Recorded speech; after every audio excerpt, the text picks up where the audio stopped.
noite, meus amigos. Estamos aqui de volta. Como sempre, começamos invocando a Santíssima Virgem Maria, o Santo Padre Pio de Pietrelcina, para que roguem a Deus que nenhuma injustiça se cometa neste programa.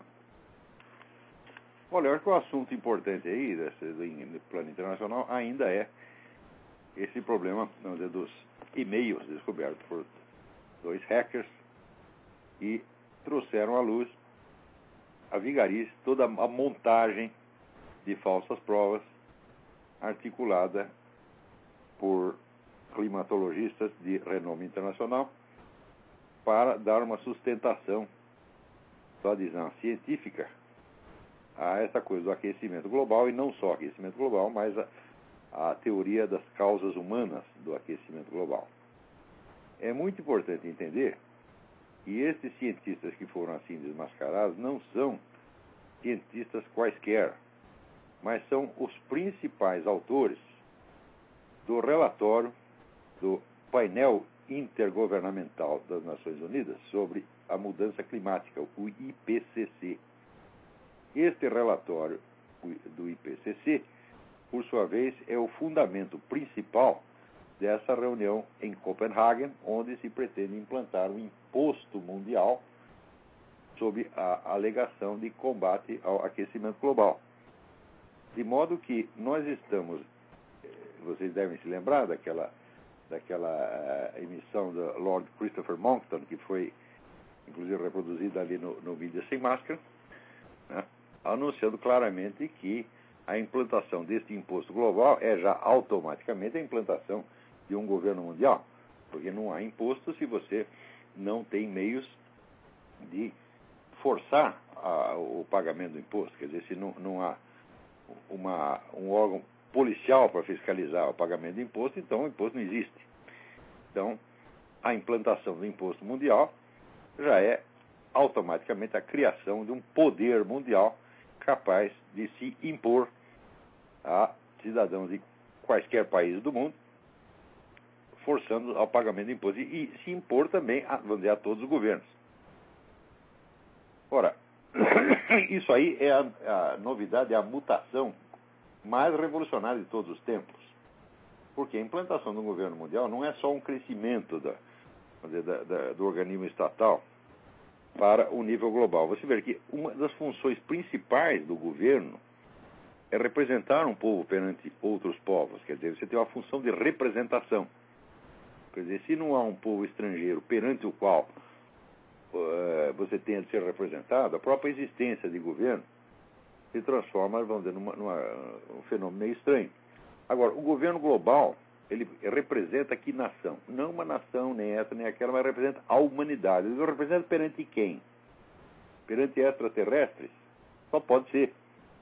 Né? Quer dizer, não há um possível inimigo externo ou um possível aliado externo. Se não há relações exteriores, a própria noção de governo fica totalmente alterada.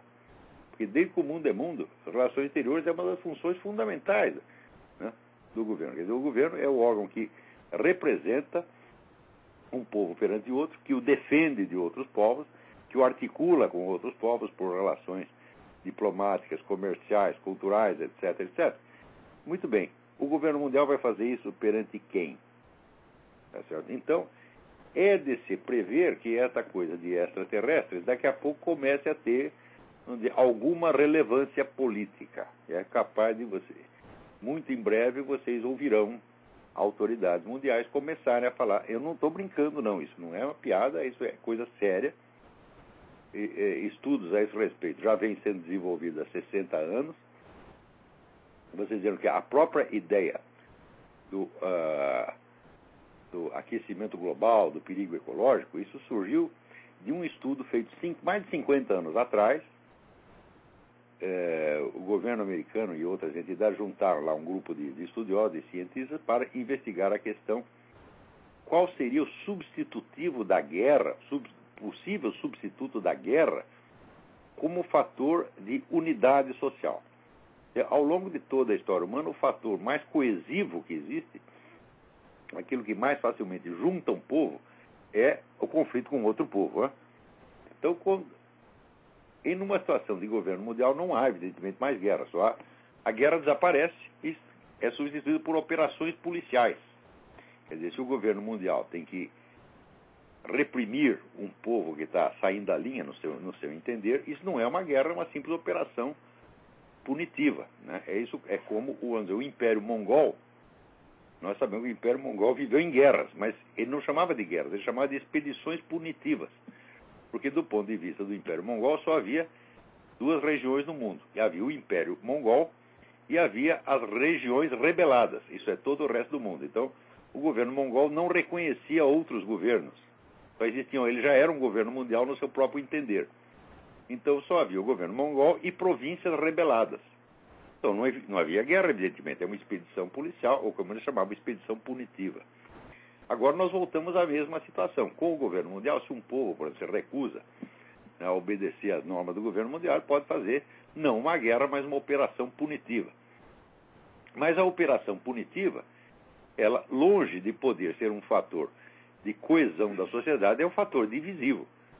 Tá certo? Então, ficamos sem a guerra como um fator de coesão da sociedade. Então, reuniram esses cientistas, né, uns 200 mais ou menos, e eles publicaram um negócio que ficou conhecido como The Iron Mountain Report. Iron Mountain porque é o lugar onde eles se reuniam. Esse escrito circulou anonimamente até que o economista John Kenneth Galbraith, ele confessou que ele era um dos autores. Ele disse, não, eu estive lá, participei da reunião, eu sou um dos autores desse negócio. Não posso dizer o nome dos outros, mas se eles quiserem, eles podem fazer como eu e revelar que participaram disso. A conclusão do Iron Mountain Report é que havia dois possíveis fatores coesivos a que um governo mundial poderia apelar para criar um senso de unidade da população, né? Algo que unificasse toda a população num esforço comum. O primeiro era os extraterrestres, na hipótese de invasão de marcianos.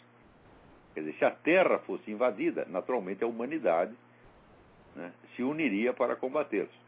Né? Como os extraterrestres não parecem estar com muita pressa de fazer isso, né, de invadir o planeta Terra, então sobrava o plano B. O que era o plano B? Alguma grande catástrofe natural de proporções planetárias. Então o que foi sugerido aí foi exatamente, vamos dizer, uma crise ecológica. Uma crise que não tem manifestações concretas. Crise que até hoje, ela é mais uma previsão do que uma realidade. Você tem crises ecológicas localizadas, como por exemplo teve o negócio de Chernobyl, tá? Mas acontece que crises ecológicas localizadas existem desde que o planeta apareceu. Por exemplo, o deserto do Saara não é um deserto natural, ele surgiu de uma catástrofe ecológica. Ali, antigamente, havia floresta ali e sumiu tudo. Então, essas crises ecológicas existem desde que o mundo é mundo. E essa história de que é a indústria, a tecnologia que está criando, fala, olha, isso é apenas uma hipótese que jamais foi provada. Né? Ao contrário, você vê que a tecnologia, ela pode criar crises ecológicas locais, como criou em Chernobyl, ou, por exemplo, em Pequim, Beijing, onde a poluição é absolutamente irrespirável, ninguém pode sair de casa. Mas, ao mesmo tempo, a tecnologia é responsável por novas modalidades de integração do homem na natureza que são um sucesso espetacular. Quer dizer, quando você anda aqui pelo interior dos Estados Unidos, né, onde você tem uma forma de vida que não é mais urbana, mas também não é rural, né? O nosso sociólogo Gilberto Freire chamava de civilização rurbana, né, que era meio rural, meio urbana. Você vê que isso é um sucesso ecológico absolutamente espetacular. Isso é uma forma de existência social onde você tem todos os confortos da tecnologia e, ao mesmo tempo, a natureza está respeitada. Né? Isso tudo é fruto da própria tecnologia. Então, é difícil você dizer se a tecnologia é um fator de crise ecológica ou um fator que nos defende de crise ecológica. Né? Essa ideia da tecnologia como sendo uma coisa eminentemente destrutiva é mais uma figura de linguagem do que qualquer outra coisa. Então,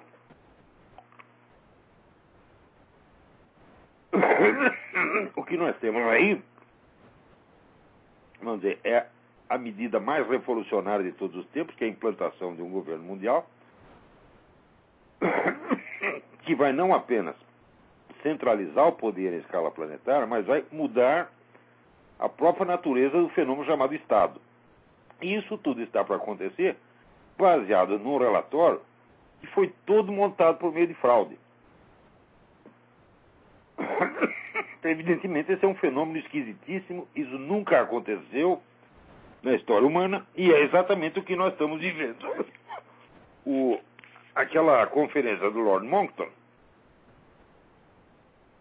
adquire nesse contexto onde é uma importância extraordinária. Eu sugiro que vocês ouçam aquilo de novo.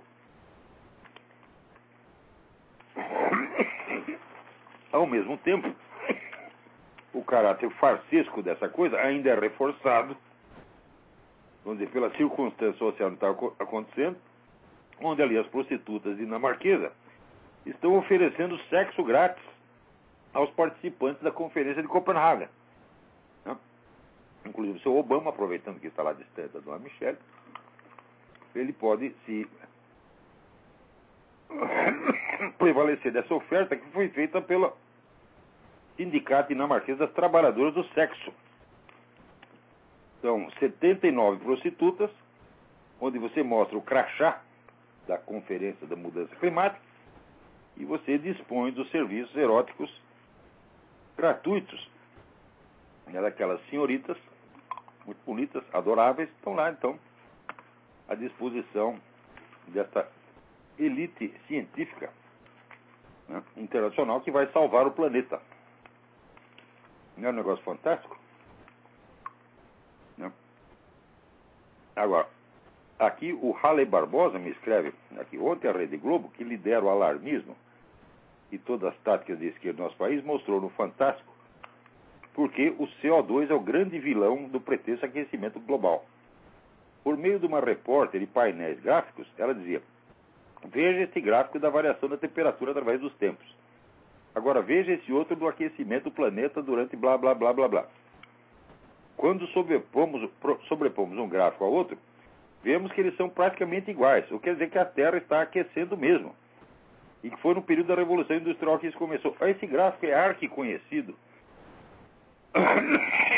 porque quem colocou o gráfico em circulação foi o Al Gore, quando ele lançou o livro dele, a famosa Verdade Inconveniente, que é o título invertido, porque você já viu uma verdade inconveniente, né, ser publicada em toda a mídia mundial, aparecer na televisão, todo o pessoal do show business, está todo mundo agora anunciando uma verdade inconveniente? Você já viu uma coisa dessa? Quer dizer, essa é a própria inversão, essa é a coisa mais conveniente de todos os tempos. Quer dizer, esse pessoal em Copenhague, eles estão, vamos dizer, lançando na conta dos países, na conta de débito do país, a maior nota fiscal de todos os tempos. E são vários trilhões de dólares que vão ter que ser coletados. Quer dizer, por que nós temos que pagar esses trilhões de dólares?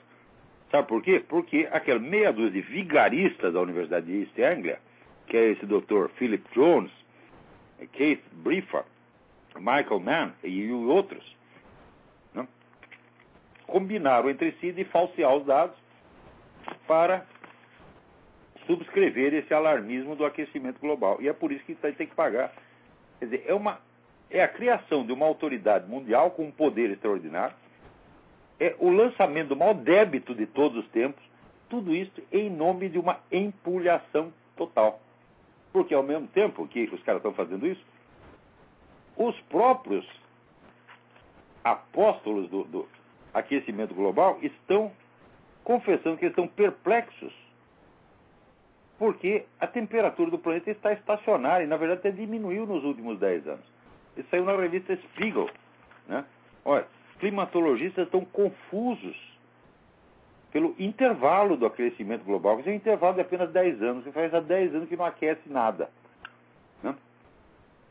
Mas nesse mesmo momento, todos os caras estão confessando que o problema não existe, estão coletando trilhões de dólares para resolver o problema que eles mesmos estão confessando que não existe, né? E enquanto isso, né, a mídia está colaborando ativamente para a manutenção dessa mentira. E, sobretudo, você pode procurar na mídia brasileira, você vê que nenhum jornal, noticiário, televisão, comentarista está associando uma coisa com a outra. O chamado, né, como é que estão chamando aqui? Climate Gate, né? É o Climagate, né? Então, estão chamando. Ninguém está associando o escândalo da Universidade de East Anglia com o encontro de Copenhague. E o encontro de Copenhague com a instalação do governo mundial. Eles fazem como se fossem coisas completamente separadas umas das outras. Não. Os argumentos que justificam o lançamento desse imposto são exatamente aqueles montados por esses camaradas que acabam de ser denunciados como vigaristas. Agora, contra quem você vai recorrer contra o governo mundial? A quem você vai apelar contra o governo mundial? Tem uma autoridade superior? Não tem. Então acabou, você sabe que é empulhação, sabe que é vigarice, mas você vai ter que aceitar. Então, quer dizer, o governo mundial, automaticamente, ele cria, vamos dizer, a autoridade incontestável, indiscutível. É impossível desobedecer. É impossível ficar contra. E você não tem uma outra autoridade a quem recorrer. Você vê, entre outras monstruosidades que tem o governo mundial, vem o fim do direito de asilo. Porque se no seu país, você é perseguido no seu país, você não tem contra quem recorrer, não tem a quem recorrer, você pode pelo menos fugir para outro país e se colocar sob a proteção de outro governo. São um dos direitos mais antigos da humanidade. Você vê, durante a Idade Média, o pessoal dizia que tudo era tão horrível. Se um camponês tivesse um conflito com o senhor de terra, com o senhor feudal, ele simplesmente juntava seus trens e ia para o feudo vizinho, cujo dono era obrigado a aceitá-lo, desde que ele fizesse o juramento de lealdade. Quer dizer que o camponês estava garantido que ele não ficaria sem terra. Os sem terra são uma criação da modernidade, os sem terra são uma criação da Revolução Francesa. Antes não tinha sem terra, por quê? Porque todo senhor de terras era obrigado a aceitar o camponês que viesse de outra terra. E se não sobrasse mais lugar nenhum para ninguém, tinha sempre as terras da igreja, que era aproximadamente 30% da área total, que era de cultivo livre. Então não havia, durante toda a história do Ocidente, não houve um sem terra antes do advento da bendita Revolução Francesa. Ninguém ficar sem terra era a mesma coisa que, passarinho sem asa, não existia, né? Então, era o quadrado redondo. Então, isso aconteceu ao longo de toda a história humana. Então, os sem terra são invenção moderna. Ora, quer dizer, este direito de você ser recebido numa outra terra e protegido pelo governante ou pelo dono daquela terra, que é um dos mais antigos da humanidade e que existia numa época em que nem mesmo existiam ainda os estados nacionais. Quer dizer, os senhores feudais já respeitavam esse direito antes do advento dos estados nacionais. Esse direito vai acabar. Você tem um problema com o governo mundial, você vai pedir asilo político na Lua? Quer dizer, aí é bom que os extraterrestres nos invadam logo, para você poder pedir asilo em outro planeta. Né? Tá. Então, esse gráfico que o Globo mostrou é o gráfico do Al Gore. As duas linhas, né? Vamos dizer, da variação da temperatura, né? E o dos fatores tecnológicos que supostamente a causar, eles,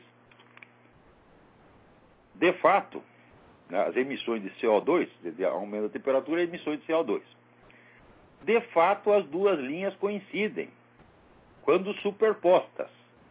Só que quando você põe as datas corretas, né, você vê que as variações de temperatura antecedem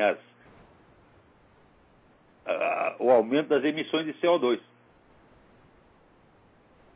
Então, o gráfico demonstra exatamente o contrário do que a Globo e o Al Gore estavam dizendo. Isso já foi denunciado no mundo inteiro. Todo mundo sabe que é assim do jeito que eu estou falando. Agora, no Brasil, A Globo, que tem 75% da audiência, pega essa velha mentira já desmascarada, só que no Brasil ninguém sabe que foi desmascarada, e pode vender para vocês a mentira requentada, porque como ninguém sabe que a coisa já foi desmascarada, então você engole de novo, e de novo, e de novo, e de novo, e de novo. Estão entendendo o que é viver no Brasil? Viver no Brasil é ser feito de trouxa o tempo todo, o tempo todo. Não?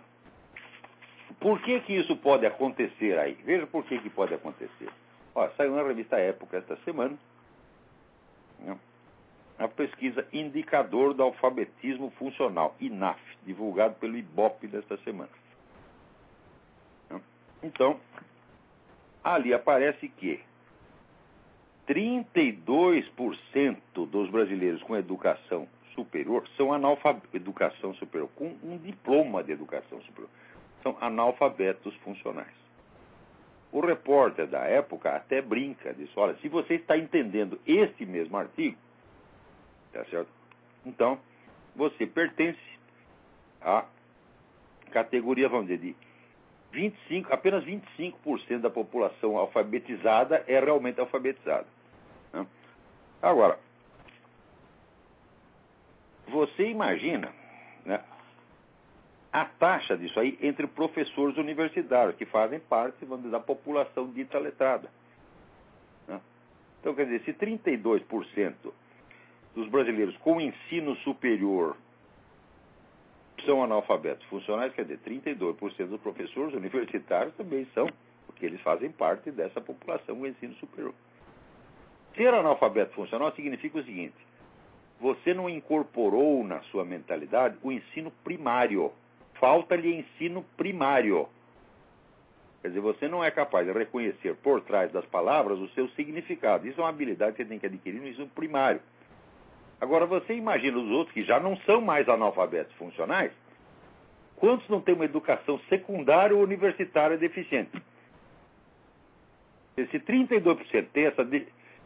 São camaradas diplomados, são doutores, você está entendendo? São mestres, são doutores. Estão exercendo funções de ensino ou de alta responsabilidade, estão na mídia, estão no parlamento, estão na presidência de empresas e são analfabetos funcionais. Agora, você imagina, então, se eles têm essa deficiência primária, mas quantos não têm deficiência de ensino secundário ou universitário? Ou seja, quantos professores não são, embora sejam até capazes de ler, não ignoram a sua própria disciplina no todo e nos detalhes. Vocês entendem por que eu considero a Universidade Brasileira, na sua totalidade, uma empulhação? Entende por que eu considero que nenhum trabalho intelectual sério pode ser feito dentro da universidade? Entende por que tudo que eu estou fazendo passa à margem da instituição universitária e não quer nenhum contato com ela, nem de perto, nem de longe? É por causa disto. Então, dizer, a Universidade Brasileira está de baixo nível, etc. Não é isso. Baixo nível, meu filho, tem a Universidade Americana hoje. A Universidade Brasileira não é universidade de maneira alguma. Eu digo para vocês, eu conheço uma pessoa que tem formação universitária como se deve. Essa pessoa sou eu. Eu sou um scholar universitário. Esse pessoal que está ensinando vocês no Brasil não é. Então, agora, no Brasil, as pessoas que não têm conhecimento, um ignorante não pode medir a ignorância do outro. Então ele se deixa guiar pelo quê? Pelos sinais exteriores. O cara tem um diploma de não sei o quê. Eu digo, mas são justamente essas pessoas que têm diploma que tem, entre elas tem 32% de analfabeto funcional. Como podemos levar a sério essa pessoa? Como podemos aceitar esta categoria de pessoas como juízes de um trabalho intelectual, como por exemplo o que eu estou fazendo? Isso é uma palhaçada kafkiana que eu jamais poderia aceitar. É por isso que quando o Bruno Tolentino falou, não, nós temos que arrumar um diploma de doutor honoris causa para você, na USP, eu digo, olha, é o seguinte, eu vou dizer o que fazer com esse diploma, enfia no cu. Tá certo? No cu peru. Isso é absolutamente desprezível, eu jamais me submeteria a uma vergonha dessa, a uma abominação, porque eu sou um homem de ciência, eu sou um estudioso sério, eu não me submeto ao julgamento de analfabeto funcional. em troca de um papelzinho assinado. Entendeu? Agora, você sabe que o Brasil é governado por um sujeito que se gaba de ter cometido um crime de estupro real, imaginar, não sei se ele cometeu, mas ele que ele se gabou, e ainda achou bonito, porque diz, foi brincadeira. Né? E que está lá, né, expressando sua nostalgia do tempo em que os meninos tinham relações sexuais com cabritas e jumentas. Quer dizer, é evidente que o sujeito é um sociopata. Hã? Quer dizer, o sujeito de uma baixeza moral extraordinária. Mesmo que ele não fizesse mal algum a ninguém, o fato de ele pensar assim, já mostra que é uma pessoa que não é bom você receber o cara numa família decente. Ele não é uma pessoa que tem a capacidade de julgamento moral do que faz. O Brasil é governado por isso, por essa coisa. Entendeu? Então, isso está abaixo da possibilidade de discussão. Agora, por que esse cara está no governo? Porque o país é assim. É um país de analfabetos funcionais. Você pensa, por exemplo, que isso sai, por exemplo, na revista Época, quer dizer, o jornalista está dizendo que os outros, né, pessoas com formação superior, como ele próprio, né, são analfabetos. Agora, você acha que o jornalista é melhor que os outros? Olha aqui. Leio aqui um artigo do Jorge Colli, colunista da Folha, né, que diz o seguinte, que nos Estados Unidos, onde a mentalidade é pragmática, né, as pessoas cultas são discriminadas, porque o normal é ser inculto. Eu digo, de onde ele tirou isso? Ele tem alguma ideia do que é o ensino superior, a cultura, a intensidade do debate cultural aqui? Gente, você imagina, por exemplo, no Brasil, você para fazer uma revista, houve várias revistas de cultura que duravam 2 anos, 3 anos e acabavam. Não existe uma única revista de cultura que consiga durar no Brasil. Nenhuma única. A que mais durou acho que foi a Inhembi, em São Paulo, que acabou. Sabe quantas revistas de cultura circulam aqui? São 20 mil. Hã? Então,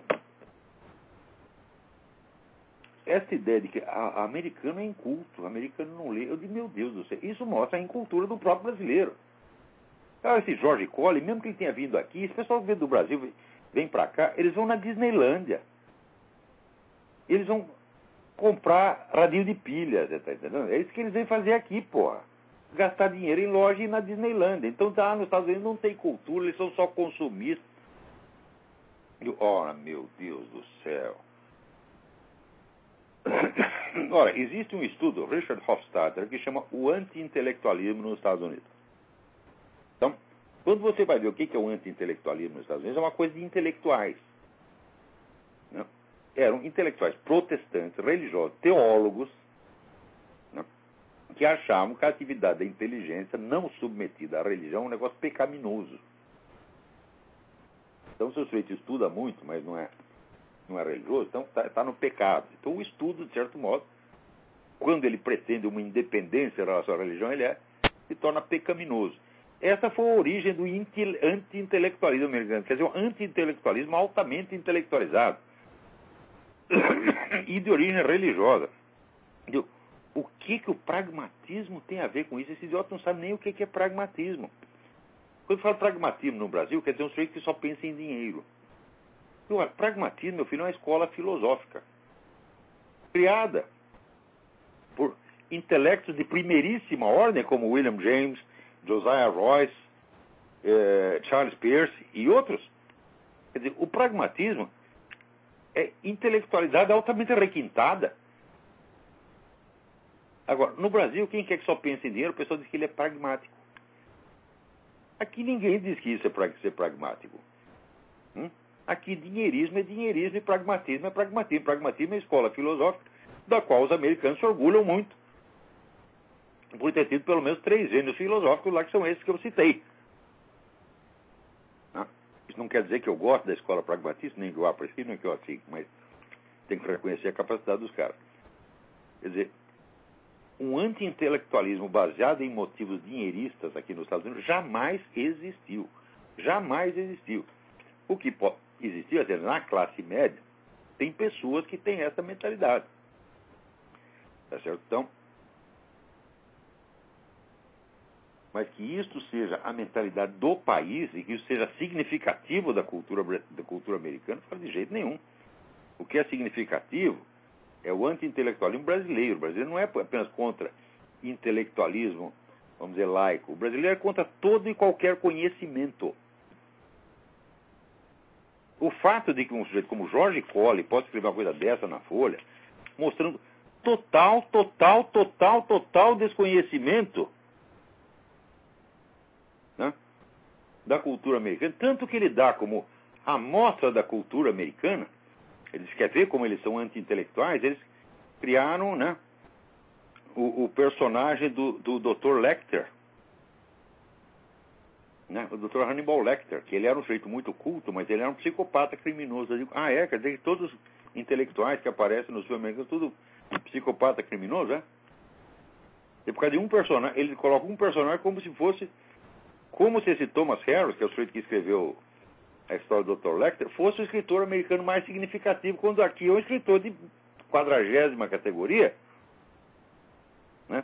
E depois, ele ainda diz, olha, um filme da série Hannibal, realizado em 2001 por Ridley Scott. Eu digo, Ridley Scott é inglês. Como é que ele pode ser a expressão da cultura americana? Né? Então, primeiro,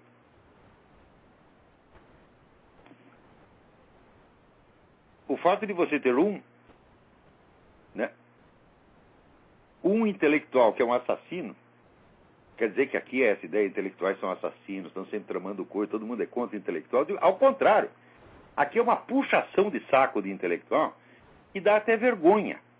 Por exemplo, você tem uma ideia do que são as verbas de pesquisa, as verbas para as artes plásticas, as verbas para a literatura que circulam aqui? É uma monstruosidade. Isso é maior do que o orçamento da República Brasileira.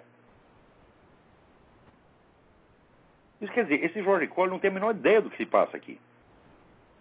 Então, está lá você dando opinião sobre uma coisa que ele ignora todo mundo. O que é isso? Isso é uma forma de analfabetismo funcional. Um jornalista não pode escrever sobre aquilo que ele desconhece.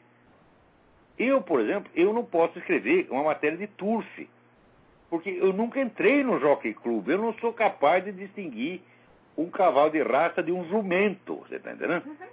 E não sou capaz de distinguir de certos seres humanos. Tá? Então, como é que eu posso escrever sobre turf? Eu não posso escrever sobre turf, gente. Né? Eu não posso escrever sobre moda. Tá certo? Principalmente moda masculina, porque eu me visto do mesmo jeito desde que eu me entendo por gente. Né? E você pega lá um terno desenhado por alfaiate, como é que chama que tem uma rua em Londres, até esqueci. A rua famosa dos alfaiates. Você lembra? Eu esqueci, vai. E um comprado ali no Walmart, eu não sou capaz de distinguir isso. Então eu não posso escrever sobre isso, meu filho. Né? Eu me lembro que quando eu estava no Jornal da Tarde, me empurraram para a seção de economia. E eu, forçado pela circunstância, escrevi matérias econômicas sem entender nada de economia e morria de vergonha e até hoje me arrependo disso. Mas era a única vaga que tinha. Falou, você trabalha naquela seção de economia, você pede demissão. Fala, bom, então eu escrevo, mas você quer que eu engane os leitores? Tá bom, eu engano. Muito mais tarde eu fui estudar economia, daí que eu vi as monstruosidades que eu escrevi. Mas não eram artigos assinados, eram meras notícias. Agora, mas se eu vou escrever uma matéria assinada de economia, fingindo que sei a coisa, quando não estudei nada, eu nunca faria isso. Mas tá aí o seu Jorge Colli faz um cara escreve sobre cultura americana. Eu garanto que esse desgraçado não é nem capaz de ler direito em inglês. Né? Se fosse, entenderia o que ele está dizendo, não tem pé nem cabeça. Então, olha aqui, o analfabetismo solucional está disseminado no Brasil. A cultura superior acabou. Porque veja o que aconteceu no Brasil. Eu estou estudando, no momento, um livro muito interessante de um autor chamado Randall Collins, um dos maiores sociólogos do século XX. E o livro é uma espécie de uma sociologia dos intelectuais. E ele demonstra, olha, um livro de 1000 páginas, e uma das coisas que está bem demonstrada ali é que é o seguinte. É claro que a atividade intelectual tem aspectos políticos, mas acontece que a política dos grupos intelectuais, os conflitos dentro dos grupos intelectuais, são resolvidos por meios intelectuais.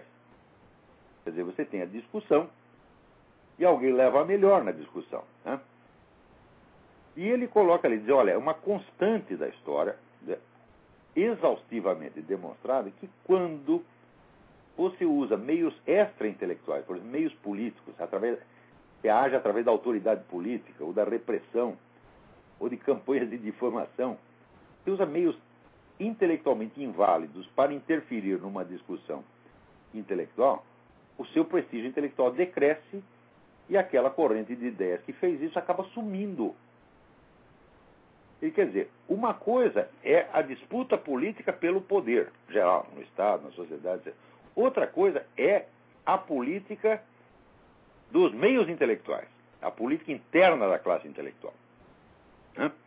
Ele diz, quando a política geral, a disputa ideológica, a disputa pelo poder, entra dentro da política dos intelectuais e procura determiná-la, a vida intelectual acaba. Isso aconteceu inúmeras vezes, e foi exatamente o que aconteceu no Brasil. A partir dos anos 60, 70, esse pessoal da esquerda aplicou extensivamente no Brasil a política de ocupação de espaços gramsciana. Isso quer dizer que toda a atividade intelectual foi submetida diretamente às necessidades da luta pelo poder. Resultado, acabou a vida intelectual no Brasil. Quem é o culpado disso? Toda a esquerda brasileira. Todos eles acabaram com a possibilidade da disputa intelectual. Vou te dar um exemplo. Entra o seu Olavo de Carvalho no campo. Né? Tem lá umas ideias dele, tem umas opiniões, escreve uns livros, etc, etc. Quem me combateu no campo intelectual? Quem quis ter uma discussão intelectual comigo? Nenhum.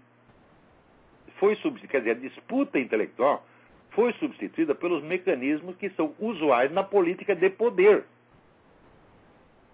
Você não fala do sujeito, você ignora ou você lança campanha de difamação, inventando coisinha contra ele. Foi isso que fizeram.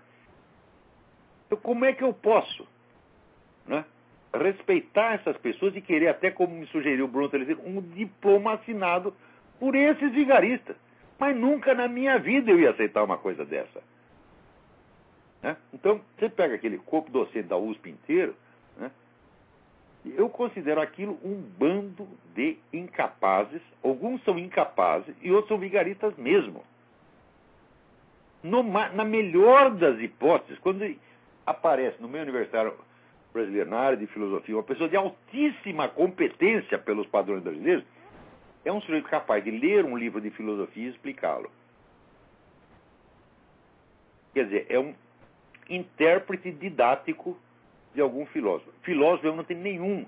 A Universidade Brasileira jamais gerou um filósofo, não tem um único filósofo na Faculdade de Filosofia do Brasil.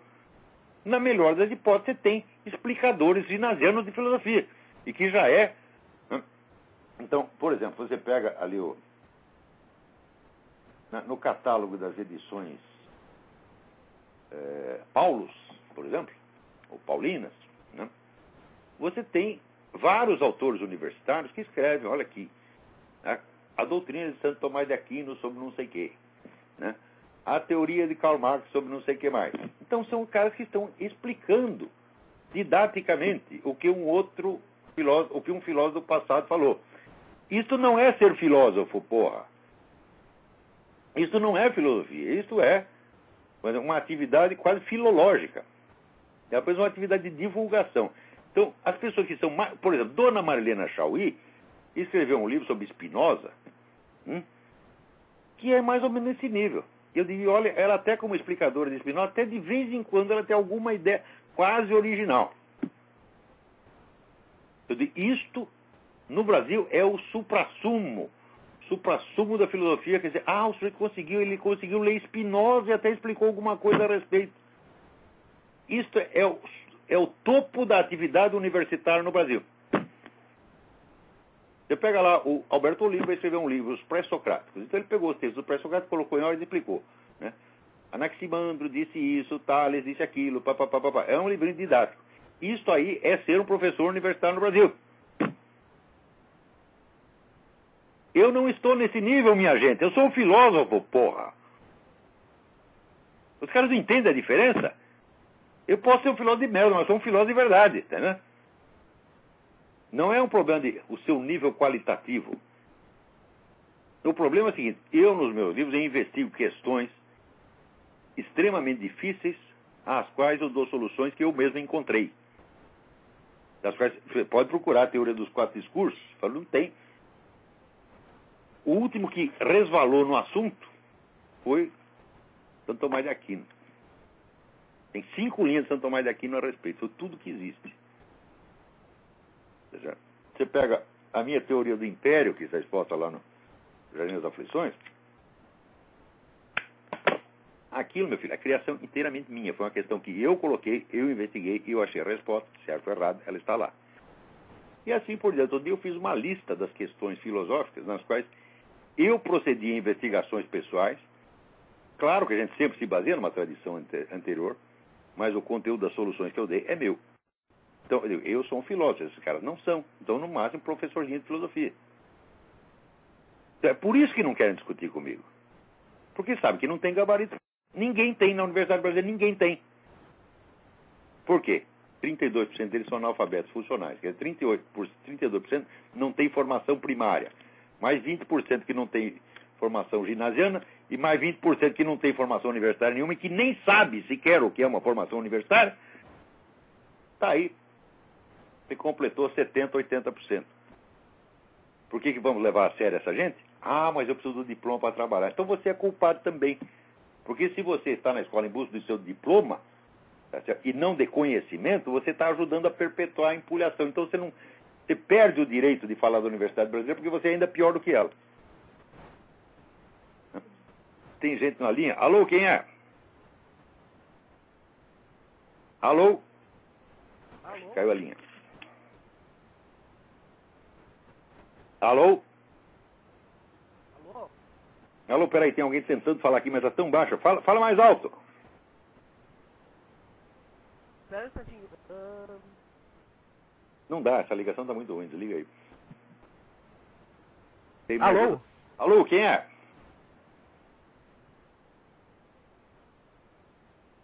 Alô? Liga o próximo aqui, a ligação está muito ruim. Alô? Nossa, acho que todas as ligações estão ruins hoje. Alô? Alô? Alô, quem é? Alô? Sim, Alô? quem está falando? É o Marcelo de São Paulo. Marcelo de São Paulo, tudo bem? Oi, tudo bem? Olá, sobre religião. Você já comentou?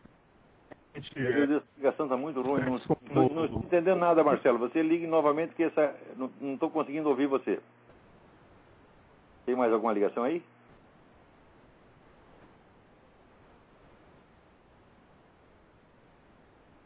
Alô?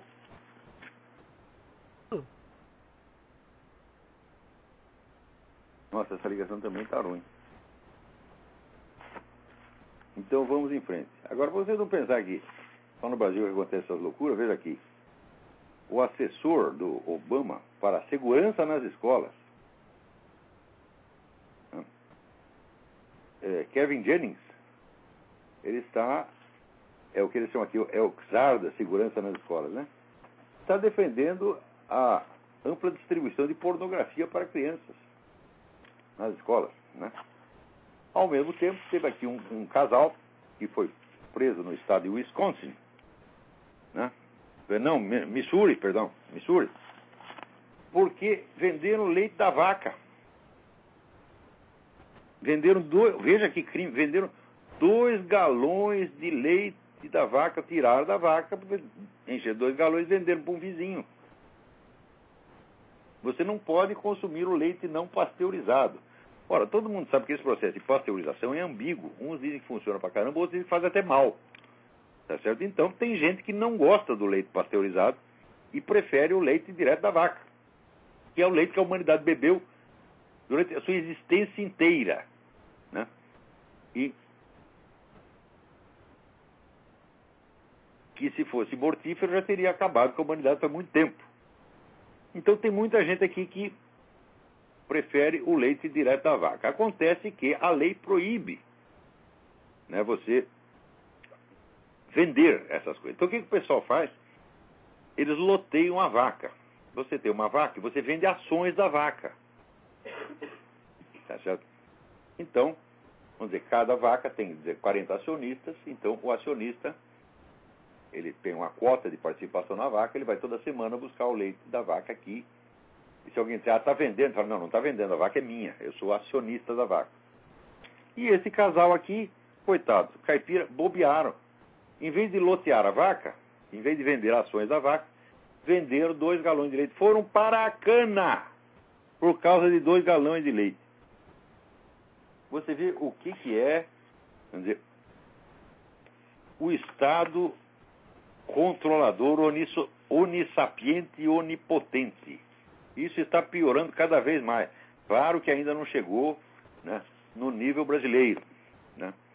No Brasil, por exemplo, o coitado do empresário, ele vai passar a nota fiscal, o computador dele já está ligado no Ministério da Fazenda, é o Ministério da Fazenda que emite a nota fiscal. Ele não pode emitir sua própria nota fiscal. E já, né, debita o imposto na hora. Isso quer dizer, você não pode escolher que dia que você vai pagar o imposto. Você não tem o controle, vamos dizer, do timing da aplicação do seu capital. Nem isso tem. Quer dizer, isso não chegou, é isso nos Estados Unidos. Mas que eles estão imitando o Brasil, estão se brasilianizando rapidamente, estão. Se depender do Obama, vai ser tudo burocratizado aqui, né? Então aqui, primeiro tem um negócio que não pode fumar, né, dentro de certos prédios, depois não pode fumar na frente do prédio, depois não pode fumar perto do prédio, daqui a pouco tem uma lei que também não pode fumar longe do prédio, né? Tudo isso baseado, vamos dizer, em pesquisas que são a verdadeira empulhação. Né? Todas essas pesquisas sobre fumo passivo, sabe como é que elas são feitas? Né? São feitas por perguntas a pessoas que viveram em ambientes onde havia fumantes. Ah, você viveu em tal lugar, né? Aquilo fez mal para você? Daí o cara com a vaga recordação, sim ou não, e eles fazem uma estatística baseada nisto, minha gente. Por quê? Não há possibilidade científica de medir fumo passivo. É impossível. Então, foi na base da recordação de pessoas. Então, e é evidentemente... e sobretudo de pessoas que estavam doentes. Né?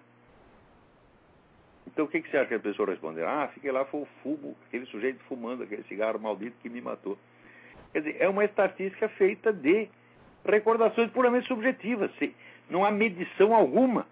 Meu filho, onde não há medição exata, não há ciência.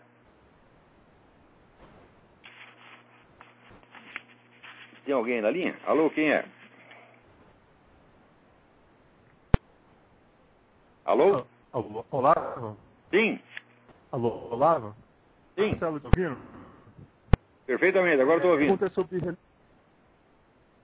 minha pergunta é, o senhor já comeu mente sobre militantes como Richard Dawkins e Christopher Hill? Eles afirmam que não há provas da existência mentira. Então, eu queria pedir para os as provas filosóficas da existência de Deus. Por exemplo, os salmos. Eu não estou ouvindo. Agora ficou ruim mesmo. Se é que eu entendi, você quer saber o que eu tenho a alegar contra o Dawkins, Daniel Dennett? Em primeiro lugar, que eu tenho a alegar contra eles é o total desconhecimento que eles têm do assunto do qual estão falando. Quer dizer, você não precisa entrar na matéria do assunto para discutir com eles, porque existem condições preliminares.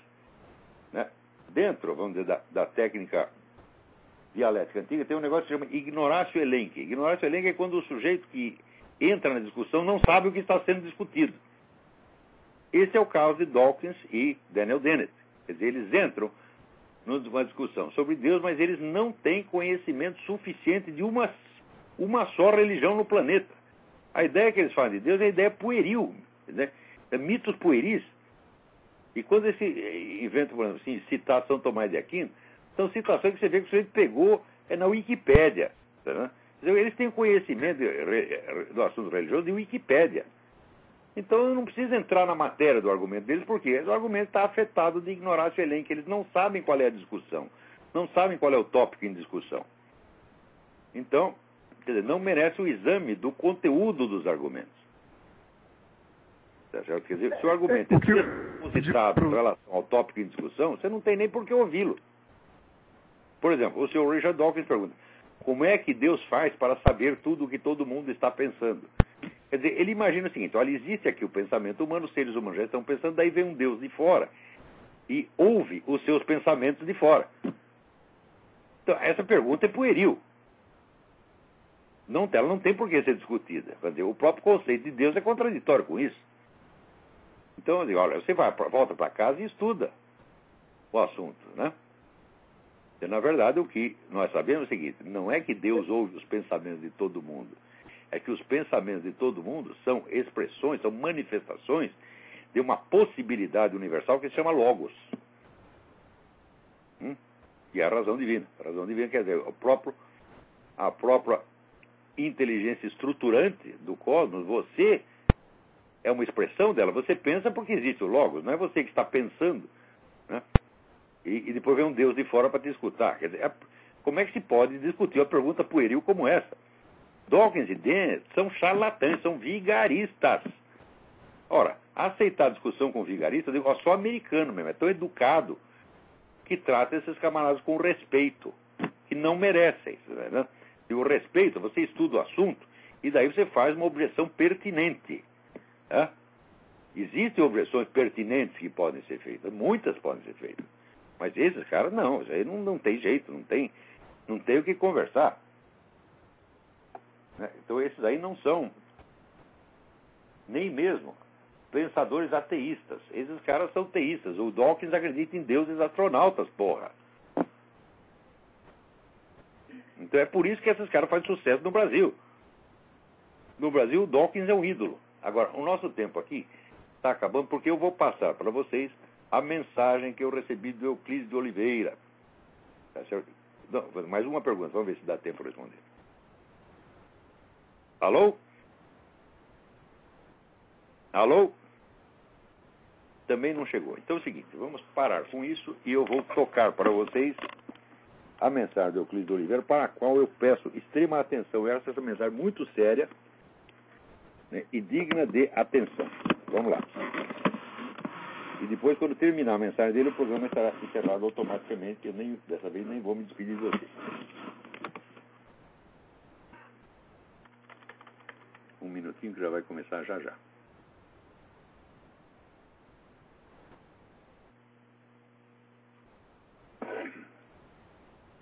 Olá, Olavo. Quem fala aqui com você é Euclides de Oliveira Júnior. Já mandei uma vez um outro áudio para você, bem humorado do que esse que eu pretendo mandar hoje. Mas é o seguinte, já faz algum tempo que eu estou ensaiando para mandar isso para você, para falar com você, até porque eu não sei como você vai entender isso, mas diante das coisas que têm acontecido e do que tenho visto e ouvido você comentar e falar, eu tenho certeza que você vai saber entender exatamente o que eu tenho para lhe dizer. Olavo, é o seguinte, eu vou começar contando uma história para você rapidamente, para você poder entender o que eu quero lhe dizer. Há coisa de 20 anos, eu já era cristão, mas eu tive 2 infartos. Na verdade, eu já tive 5. Os primeiros 2 eu estava com 30 anos. Eram infartos sérios. Me levaram para a UTI do hospital, em Araraquara, na ocasião.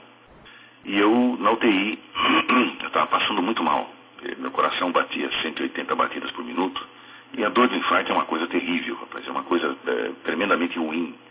É uma dor, enfim, se você já teve cãibra em algum lugar do corpo, a dor do infarto é uma cãibra generalizada no seu tórax. Né? Então é uma coisa assim, vou dizer para você, é insuportável. E com o coração disparado, a gente tem a sensação de que vai morrer mais depressa ainda, porque 180 batidas por minuto, você tem a sensação de que os seus órgãos vão sair pela boca. Não tem jeito de você segurar. E naquele momento ali eu estava na UTI sozinho. E eu então falei com Deus. Eu falei, Senhor, eu sei que eu estou às portas da morte aqui. Mas eu quero te dizer o seguinte, Pai. Eu gostaria de ficar vivo, eu quero ficar vivo. Mas não sou eu que decido isso. É o Senhor que manda. Agora, eu quero te pedir uma coisa, Pai. Eu falei, se eu tiver que ficar aqui neste mundo, eu quero ficar bom. Porque se eu ficar aqui dependendo de médicos e de remédios para poder viver, falei, eu prefiro que o Senhor me perdoe todos os meus pecados e me leve embora, porque eu estou pronto. Eu não quero ficar nesse mundo aqui dependendo de homens. O Senhor sabe que desde que eu me converti, eu sempre tenho pedido ao Senhor que o Senhor sabe que está no meu coração, eu tenho orado para que o Senhor me ensine as tuas coisas. Porque eu não confio nas pessoas. Eu já tenho visto coisas absurdas demais para poder dizer que eu confio nas pessoas a respeito de ensinamentos quaisquer que venham da tua palavra. Eu quero que o Senhor me ensine. E se é para ficar aqui nesse mundo, eu quero que o Senhor me deixe bom, Senhor. Mas não sou eu que decido isto. Isto é a tua vontade que tem que ser feita e não a minha. Se o Senhor quer me levar, então eu peço que o Senhor perdoe os meus pecados. Que o Senhor abençoe minha família, porque eu tenho 2 filhos pequenos ainda, minha esposa e meus pais, eu sou filho único. Então para eles vai ser um choque muito grande. Então eu peço ao Senhor que os abençoe, que cuide deles e pode me levar que eu estou pronto, Senhor. Bom, Olavo, eu, sinceramente, eu não cheguei no amém. Né? Naquele instante, assim, durante menos de 1 minuto, eu senti um calor imenso no meu tórax, um fogo muito forte, assim, que andou dentro de mim. Mas, assim, a dor do infarto mesmo em si, ela não foi embora. Amenizou, mas não chegou a ir embora. Mas imediatamente, assim que esse calor passou, eu olhei para o monitor e vi que meu coração batia a 73 batidas por minuto. Parecia um relógio. Bom, consequentemente, aquilo me deu um ânimo muito grande. Eu pensei comigo imediatamente, Deus me ouviu. Deus me respondeu, Ele quer que eu fique. Né? Bom, a partir daquele dia em diante, minha vida tomou outro rumo. Porque, como Jó, eu dizia, eu sabia, eu conheço o Senhor de ouvir falar, mas agora os meus olhos te veem, né? Então, naquele dia em diante, eu senti. Falei, Deus me respondeu, Ele quer que eu fique, Ele tem um objetivo. E, de fato, o tempo se passou. E aí entra uma coisa que eu não sei como você vai entender, mas eu tenho certeza que você vai saber interpretar isso corretamente. Você mesmo já disse isso aí, Deus fala conosco. Né? Deus fala conosco. E realmente Ele falou comigo, só que não falou em sonhos, não. Ele falou quando eu estava acordado, perfeitamente são, lúcido, né? E me falou algumas coisas que me pegaram de surpresa. Isso é um assunto muito longo que eu não vou comentar nesse áudio. Mas ele me falou algumas coisas e me disse a quais instituições aqui da cidade eu deveria levar esta mensagem. Era uma mensagem dura, que dizia, meu povo está misturando doutrinas humanas com a minha palavra. Isso eu não admito. Eu não vou deixar isso continuar. Bom, pois bem, eu fui nessas instituições, algumas igrejas, e também uma reunião da ABONEP, que é a Associação dos Homens de Negócios do Evangelho Pleno, e levei esta palavra. Bom, evidentemente que você imagina a zombaria que foi, né? Algumas pessoas continuaram cutucando a orelha enquanto eu falava, outros palitando o dente, e quase ninguém deu atenção. Eu falei o que tinha para falar, né, com bastante cuidado, porque eu sabia que não podia chegar e falar, gente, tem uma mensagem aqui de Deus para vocês. Não é assim, né? Mas falei. E me retirei no final das reuniões, tudo, não voltei mais. Eu sei que foi uma zombaria, mas afinal de contas, em 90 dias, exatamente palavra por palavra que Deus tinha me falado, aconteceu. Aquelas instituições fecharam as portas, inclusive igrejas fecharam as portas. E as pessoas se dispersaram, porque aquilo estava simplesmente uma bagunça generalizada. Eram doutrinas as mais estranhas possíveis entrando no seio da igreja, se misturando com a doutrina da palavra de Deus, e aquilo ficou uma bagunça tão grande. Deus falou, chega, acabou. E acabou mesmo. Isso foi há 20 anos. Né? De lá para cá, muita água passou debaixo da ponte. Eu me calei, na verdade, mas durante esse período o Senhor Deus também me chamou uma vez para levar uma mensagem a uma pessoa específica da minha família. E esse é um assunto que também uma outra hora qualquer eu posso contar para você. Mas, quando eu levei essa mensagem, na verdade, ao mesmo tempo eu recebi um chamado da parte de Deus para aquilo que Ele me fez ficar aqui na Terra para fazer, né? Ele me deixou ficar, Ele me curou ali naquele dia no hospital, mas Ele tinha um propósito para mim. E esse propósito é exatamente este que eu estou lhe contando, mas não vou dizer tudo aqui por causa do tempo também. Mas se você quiser saber qual é o meu chamamento, eu vou lhe dizer, eu vou te indicar na própria Bíblia, que foi o que eu ouvi inteiro, sem lembrar que aquilo estava daquela forma na Bíblia, mas está em Ezequiel, capítulo 33. Leia o capítulo inteiro, evidentemente descontando as partes que se referem exclusivamente a Israel, né, e que já foram cumpridas, evidentemente, mas lembrando que eu sou músico também. Quando você ler o livro de Ezequiel, do capítulo 33, você vai entender exatamente para o que eu fui chamado. Bom, pois bem, e por que eu estou falando isso com você agora? Eu não quero dizer que esse meu chamamento me coloque numa posição especial. Eu não sou superior a ninguém. contrário, é uma situação em que a gente se vê inferiorizado diante dos outros. E eu não sou especial para Deus coisa nenhuma, eu sou apenas um instrumento dele e ele faz isso com todos aqueles que o amam. Não necessariamente sou eu, mas todos aqueles que o amam, ele se comunica com essas pessoas, ele fala, nós sabemos disso. Ele falou com você, quantas vezes ele já nos ensinou sua família, muitos amigos cristãos de verdade, você sabe que Deus fala. Então, só que tem, conforme está lá em Efésios, né, o apóstolo Paulo diz que existem funções, também lá em 1 Coríntios existem dons. Então, cada um dentro da sua especialidade. Né? Para você ter uma ideia de como a igreja funciona como corpo, eu quero lhe passar, não estou querendo aqui ensinar o Padre Nosso Vigário, por favor, hein, Lázaro, mas vou seguir o comentário. Aquilo que você já sabe, e o restante, por favor, não leve em consideração como se fosse uma soberba da minha parte, não é isso não.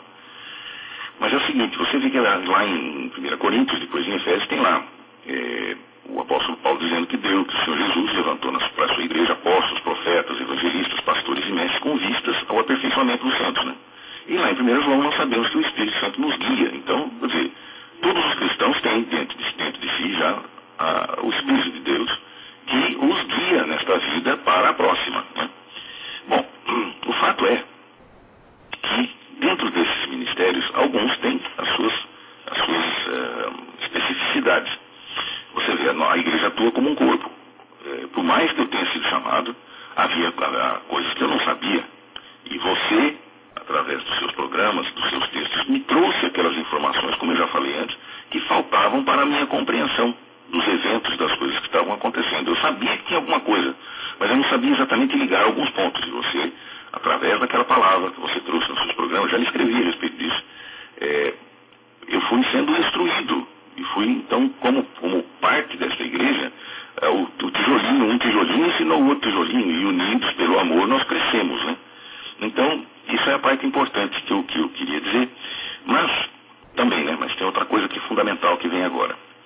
Por que eu estou querendo passar tudo isso para você? Pelo seguinte, eu não sei como você tem visto as situações aí nos Estados Unidos, mas eu tenho sentido aqui no Brasil uma coisa que tem me angustiado profundamente a alma. Lá na metade desse ano de 2009, em julho, mais precisamente no dia, deixa eu ver aqui na minha anotação, no dia 17 de julho, eu passei por uma experiência um tanto quanto normal, mas ao mesmo tempo me assustou muito. Eu assisti os seus programas, tudo, e num determinado momento eu vi uma coisa, lendo também os blogs lá do Júlio Severo, do Heitor de Paula, aqueles eventos todos acontecendo no mundo. Eu fiquei assim extremamente angustiado, sabe? Fiquei com a alma apertada, rapaz, aquela coisa de, como é que eu vou dizer para você, angústia mesmo, né? Tristeza de ver o que estavam fazendo com o mundo, as mentiras em que a igreja de Deus está caindo, a igreja de Cristo está caindo numa conversa fiada socialista que é maligna, é satânico, isso aí é uma coisa que vem do mais profundo inferno. E a igreja está caindo nesse conto e dizendo que aquilo, o pior, está dizendo que aquilo é de Deus, que aquilo faz parte do Evangelho, que aquilo foi Deus que iniciou, como se Deus tivesse responsabilidade pela maldade humana, pela ignorância dos homens que querem viver na ignorância e que querem rejeitar a verdade, né? Bom, pois bem, naquela noite então eu me pus em oração, buscando a Deus para saber o que eu poderia fazer para colaborar, porque por mais que a gente escreva, por mais que a gente estude, eu estava sentindo que não estava, que todos, vamos juntar todos, você e os conservadores americanos aqui no Brasil, os poucos que se levantam, que têm se levantado com força, com capacidade e tudo, eu estava sentindo assim como um nada, entendeu? Estava vendo assim que a gente estava tentando fazer furo na água, porque parece que isso é como um zumbi. Você corta um zumbi no meio, você está brigando com um zumbi, né? Corta um no meio, você não está brigando com um, agora você está brigando com dois. Porque nenhum dos dois morre, né? Então os dois vêm em cima de você e fica aquela situação pior do que estava antes, né? Então eu estava sentindo isso aí. E em oração, o Senhor Deus me falou, como Ele costuma falar. Ele me falou uma coisa, e eu costumo anotar tudo aquilo que o Senhor coloca no meu coração. A maneira como Ele fala comigo é uma maneira comum a todos os cristãos, mas de uma maneira especial ele fala com aqueles que ele chama para determinadas funções. Ele fala de forma diferente. E eu quero ler para você duas coisas que o Senhor Deus me falou. Isso aqui aconteceu em julho de 2009, tá? E então eu vou ler para você esta parte, essa primeira parte. Está aqui. Atenta para o que vou dizer. Em 3 anos, o mundo passará por novo colapso financeiro. Desta vez será por minha mão. Eu tornarei o fraco em forte, e o forte eu abaterei. Derrubarei o altivo, e meu povo se levantará. Os que são meus brilharão como as estrelas no céu. Os inimigos cairão pela espada, e lá ficarão. Onde caírem, ficarão. Ao longo do tempo, direi o que devem fazer os que tenho chamado. Prepara-te, pois, para a batalha espiritual que se travará. Eu digo que o inimigo não tocará em nenhum só fio de cabelo das vossas cabeças, mas ele destruirá os que se chamam pelo meu nome e não são meus. Aqui eu vejo um juízo para a igreja, né? Mais uma vez, continuando, mais uma vez vereis a diferença entre o justo e o ímpio, e eu vos mostrarei que não tolero que misturem a minha palavra com doutrinas humanas. Isso já faz 20 anos que o Senhor fala isso para mim. Anuncie isto. Daqui a 3 anos, quem tiver, ser-lhe-á dado mais. Quem não tiver, até o que tem será tomado. Se o povo que se chama pelo meu nome não me ouvir e continuar resistindo à verdade, eu não o pouparei dos meus juízos. Derreterei sua dura face de pedra e farei monturos de lixo com os que sobrarem. Muitos se converterão, mas muitos hão de se perder. Mas os que confiarem em mim permanecerão para sempre. Atenta! Eu providenciarei tudo o que for necessário para os dias que virão, de tal forma que tudo lhes será suprido. Aquele tempo será breve, mas colocará o mundo inteiro de joelhos diante de mim. Não temas, pois eu sou contigo. Bom, esta palavra o Senhor me deu dia 17 de julho. Pois bem, eu vou enviar no meu e-mail, que vai lhe dar o link para baixar esse áudio. Tem um link aí, Olavo, que é o seguinte. Ele vai direcionar para você, vai direcionar você para a página de uma revelação que foi dada para o pastor David Wilkerson. Você deve ter ouvido falar nesse homem que escreveu o livro Entre a Cruz e o Punhal. É um homem muito sério, dentre os poucos que ainda restam na América. É um pastor muito sério, um homem de muita integridade, e ele tem alertado as pessoas com as visões que Deus tem dado para ele. Até hoje nós sabemos que houve uma exclusiva visão há 10 anos que o Senhor mostrou algo que iria acontecer durante esse período e que de fato aconteceu. Né? O aumento da prostituição, a inversão de valores, uma série de coisas que há 10 anos o Senhor deu a ele para ver, e isso aconteceu letra por letra. Agora, eu não sabia disso. Depois desse dia 17 de julho, passados uns 15, 20 dias mais ou menos, eu estava procurando um amigo meu na internet e uma pessoa que mora na Bahia. Ele foi advogado do Banco do Brasil e é um cristão. E eu procurando por ele na internet, que eu soube que o pai dele, que é um grande amigo meu, foi meu padrinho de casamento, inclusive faleceu num acidente de automóvel. Eu então o procurava, eu queria mandar uma mensagem tudo, e acabei encontrando um artigo dele num site. E esse link eu mando no meu e-mail. Tá? Então você, por favor, clique lá, você vai ler. Que foi uma visão que Deus deu ao pastor David Wilkerson. Esta visão se refere principalmente à América, né?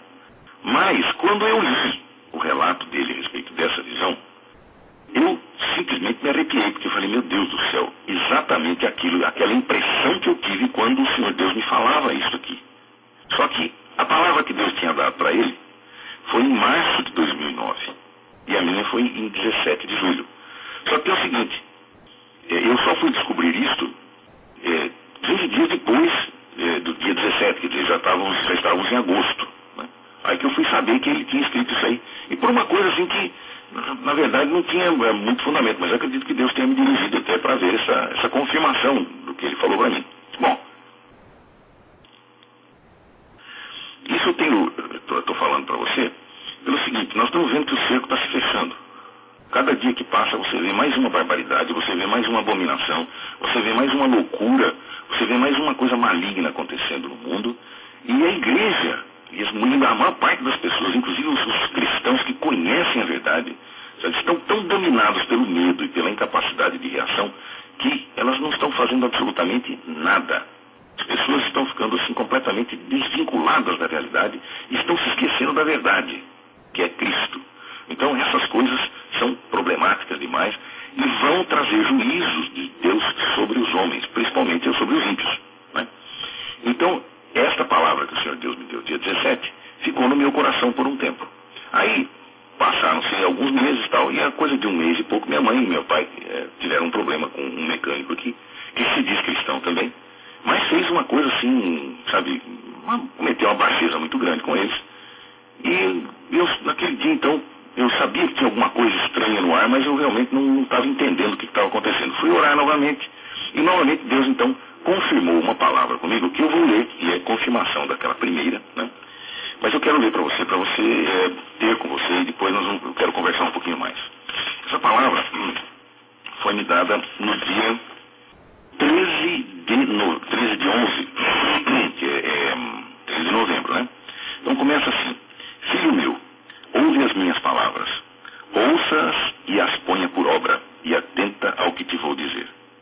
Em 3 anos, se a minha igreja continuar surda aos meus profetas e não se voltar para mim, tendo somente a minha palavra pura, dada por meu espírito, e não se arrepender de ter misturado doutrinas de homens e demônios a ela, eu, o Senhor, porei o mundo de joelhos, e até meus filhos e o povo que se chama pelo meu nome, todos tremerão.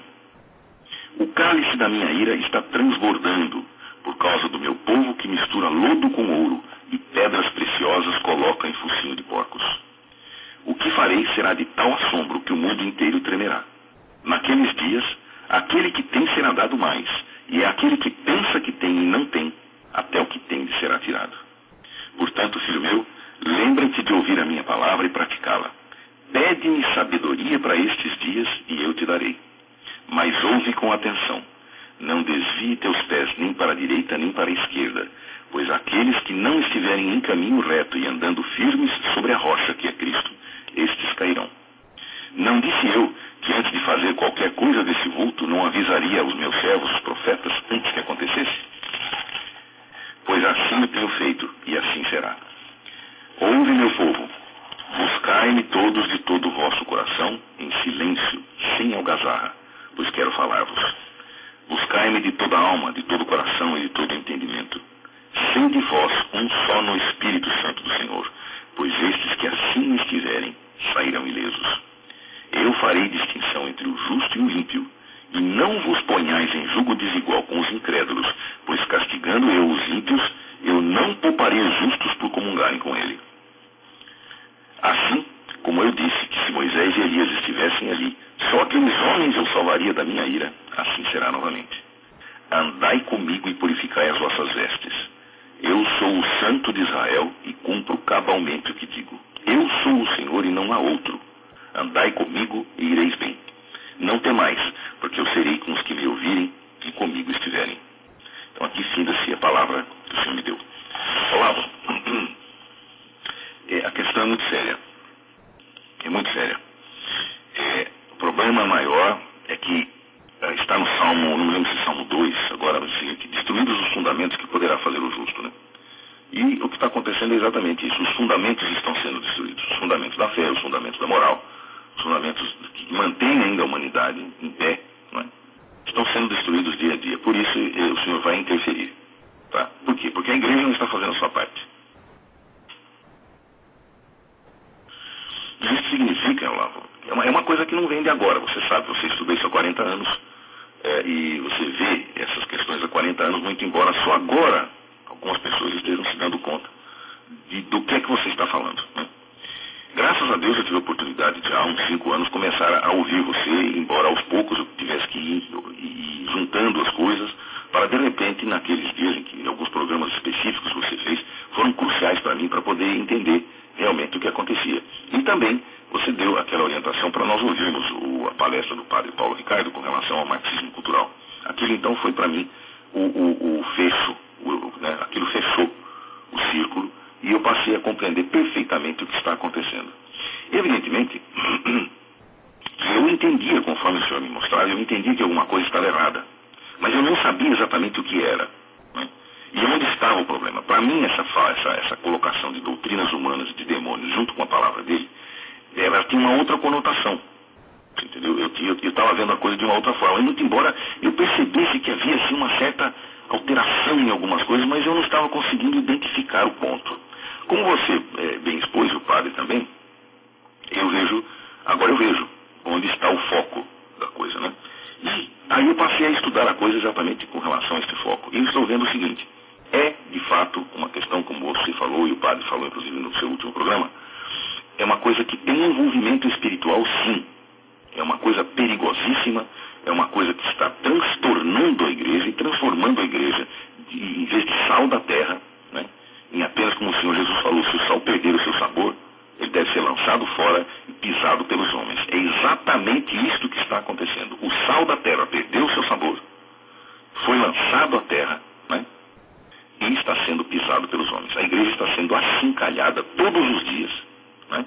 Satanás está rindo na cara do povo de Deus, porque este povo aceitou as mentiras dele e trouxe para dentro das portas da igreja e para dentro dos seus corações, principalmente, a mentira de Satanás. É um sofisma muito grande, perverso, como você sabe. E nessa questão sofística e tudo mais, eu não vou tentar nem entrar nesse assunto, porque eu vou falar com um filósofo e eu não estou aqui querendo, né, passar mais vergonha, né? O filósofo é você, não eu. Mas é o seguinte, Olavo. Essas questões são muito sérias, que você tem feito no seu programa, você tem alertado com tamanha força, com coisas assim impressionantes. Mas eu percebo que é como se nós estivéssemos falando para surdos. Né? Você pode usar um megafone, você fala para surdos. Não resolve. Nós estamos assim, lógico, não é que não resolve. Resolve porque para mim resolveu, para alguns poucos resolveu. Tem trazido, vamos dizer assim, iluminação ao entendimento. Isso é fundamental. Nós não podemos deixar de fazer isso, não é isso que eu quero falar, não. Nós não podemos deixar de fazer, não podemos deixar de escrever, nós não podemos deixar de atacar, não podemos deixar de falar e de expor a verdadeira humilhação que essas pessoas e essas doutrinas merecem, né? Mas eu estou sentindo o seguinte, nós estamos impotentes diante dessas coisas todas.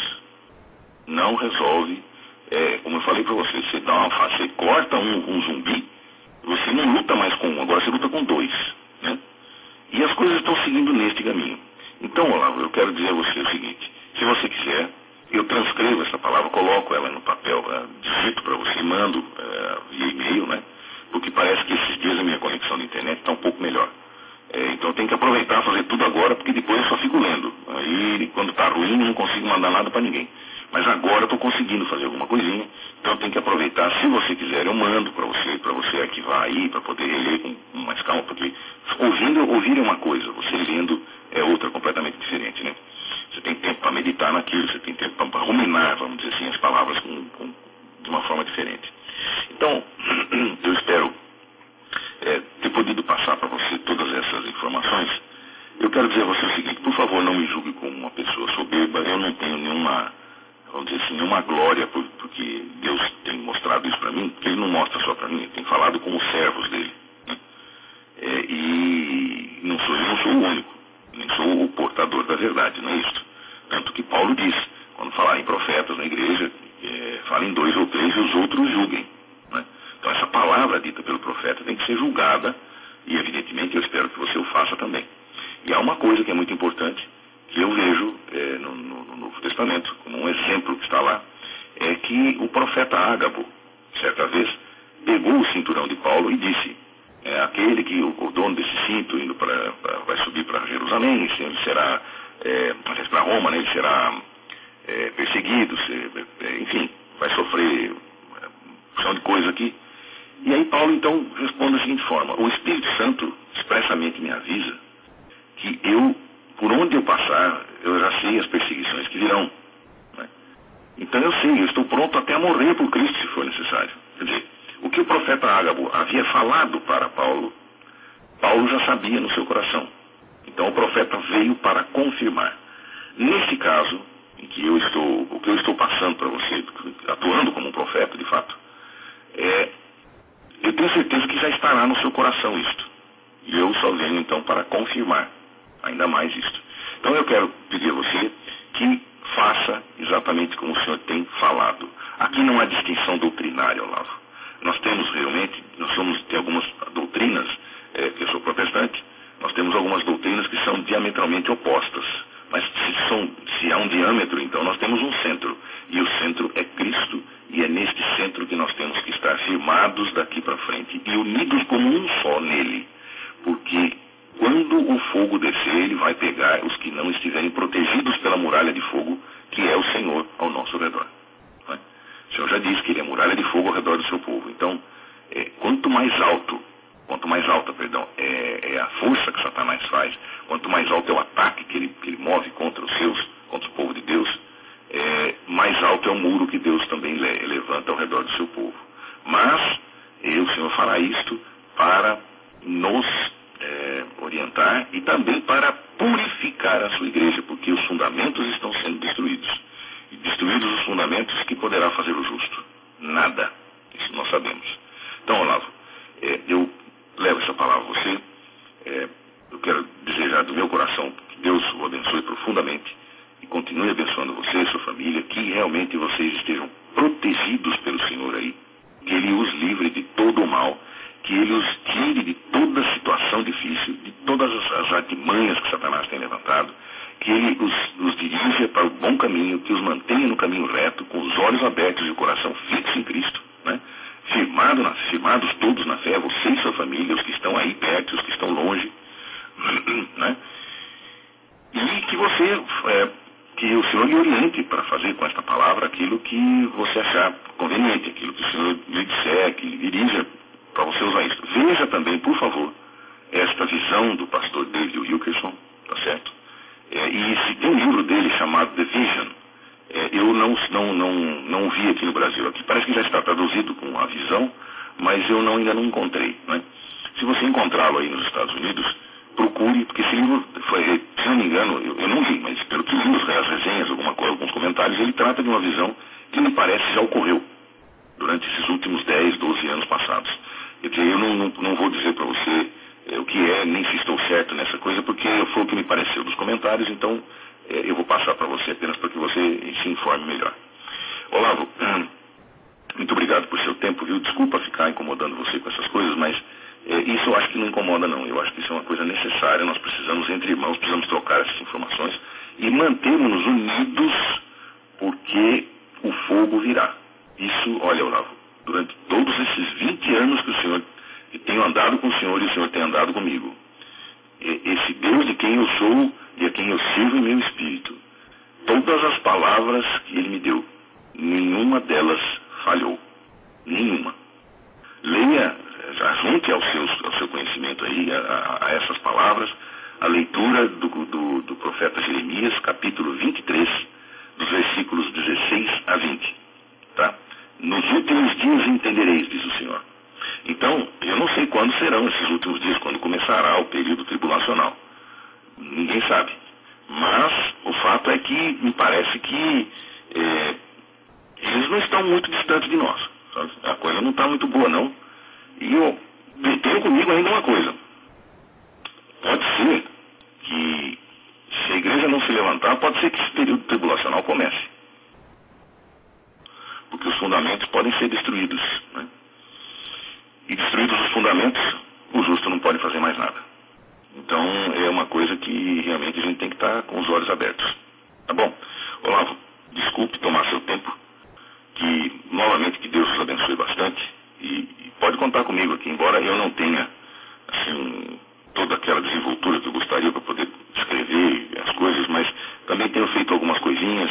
E espero que você busque essa visão do pastor aí, tá? Já que eu sei que o padre Paulo esteve aí na sua casa, não sei se ele ainda está aí, busquem o Senhor de fato, ele também é um ministro de Deus, então ele tem responsabilidades, ele tem as orientações do Senhor. Tome cuidado, tome muito cuidado.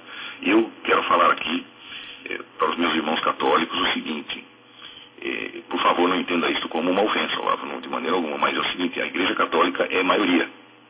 E a Igreja Católica tem lideranças específicas, tá certo? O cuidado que vocês devem ter é muito maior. Porque uma vez destruída uma liderança, é como aquele joguinho de dominó. Se derrubou uma pedra, cai o resto. Não é?